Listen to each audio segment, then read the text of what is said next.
أعوذ بالله من الشيطان الرجيم.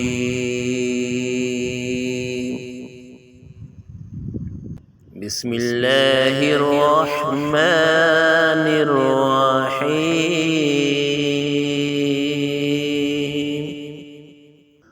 أرأيت الذي يكذب بالدين فذلك الذي يدعو اليتيم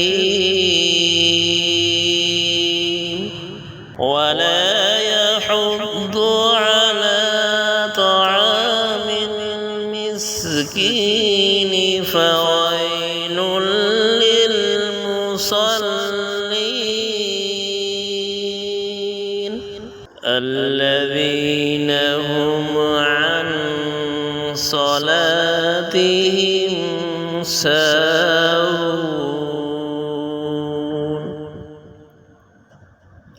الذين هم يراءون